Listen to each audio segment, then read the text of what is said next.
Hi friends, and welcome to the Sami Show. Love is in the air, and today's show is full of love. We're talking about loving yourself, loving others, and loving where you live. We're kicking off today's show by adding some sparkle to your day while also erasing and replacing self-limiting labels. Then we'll explore some unique Nashville date ideas for Valentine's Day and beyond. I'm also getting back in the kitchen to make a delicious and anti-inflammatory burger recipe. And finally, I'm catching up with one of my favorite children's book authors to uncover what we all can learn from within the pages of his latest bestseller. So get ready to open your minds and hearts, because you're about to learn something new about yourself and those around you while feeling great doing it. From the News Channel 5 Network, this is the Sami Show, sponsored by Soundwaves at Gaylord Opryland.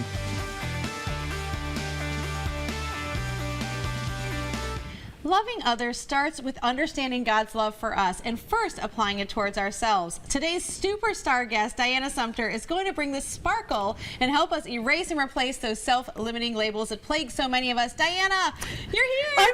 I'm excited. You're here. I knew I had to start the show off with you because you do. You just bring so much energy and enthusiasm and love. How can we embrace it in our own lives? Well, really just kind of following your example. Can I tell you how excited we have prayed over this for Sami for a long time, and I love the difference that you're making in people's lives. And you know, really, as we sat down and talked about coffee, it was the labels that we tell ourselves, the things that have happened in our past and the things that people have said to us and our experiences. You know, those start changing the way we see ourselves. Right. Whenever a thought is there long enough, then it becomes a label. Right. And then that's how we start to see ourselves. And then it becomes a filter, and then it really impacts all of our choices that we're going to make. Well, and you say we can't start loving others until we love ourselves. Right. So what are some of those things that we can do just at the basic level so that we can start loving ourselves better? Absolutely. I think part of it is just to be able to capture your thoughts. It's, you know, in the Bible it talks about in 2 Corinthians, capture every thought. And so what I kind of picture ourselves doing is, if you could ever just stop long enough and listen to the background noise. It's called a second conversation. So whenever I say, oh my gosh, I see you being the next,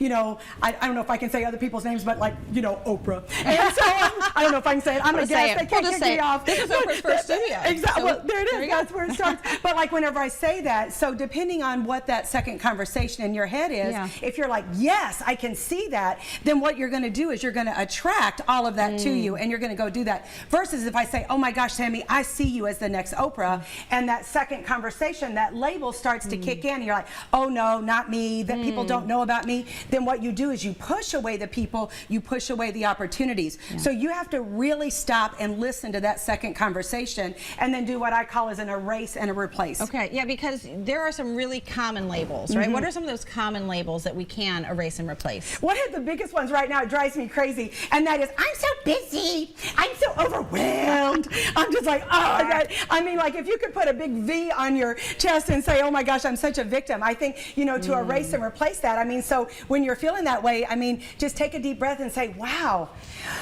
so blessed to be in demand, right? Because there's a lot of people that are very lonely that they wish somebody could see them, is one. Another big one is, you know, I failed, or I'm failing, or anything like that. And so what you do is you erase and replace. And remember a time in your life that you did not fail. Remember that everything in your life is not winning or losing, it's winning or learning.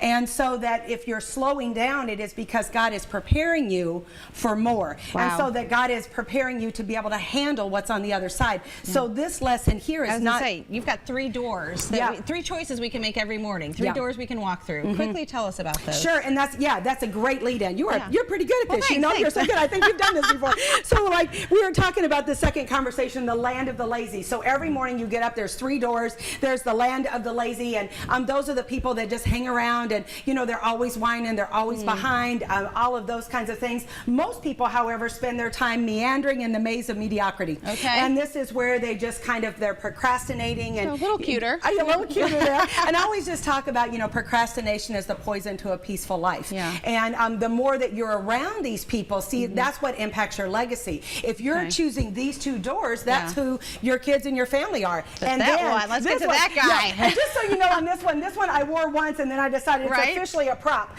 And so this is the land of excellence, and this is your choice to step through that and to really really change the way that you process, the way you see yourself, So and good. to eliminate people out of your life that maybe aren't as all in on you as they should be. So much we can talk about. You've got a poem that you wrote. I want you to read that because I think this is really going to help them. Would you do that for us, Absolutely, I please? sure will. And by the way, for those who don't go along with you, just wipe their name off your board, say bless their little heart, and then you squirt yourself with glitter. Because you cannot be sad or mad if you're covered in glitter. So there's that. Okay, Love good. it. And so this is a poem that my husband and I wrote, and I would love this for every one of y'all to have it on your mirror. And it is, I am part of the Fellowship of Excellence. I've stepped over the line. The decision has been made. I won't give up, shut up, let up, until I've stayed up, stored up, paid up, and prayed up. I won't look back, let up, slow down, back away, or be still. My past is redeemed. My presence makes sense. My future is secure. I am finished and done with low living, colorless dreams, small vision, cheap living, and dwarf goals. I now live by faith, lean on His presence, labor by power, and live by prayer. I cannot be bought, compromised, detoured, lured away,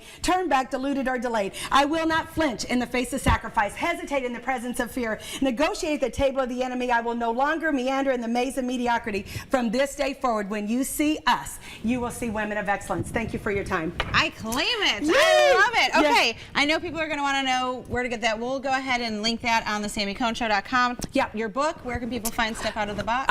Either DianaSumpter.com. They can also get the poem there, or Amazon, or Barnes & Noble. Yep. Fantastic. Thank you so much for being here. I hope you. you are charged up as much as we are, Diana. I love you. Thank you for being here with us today.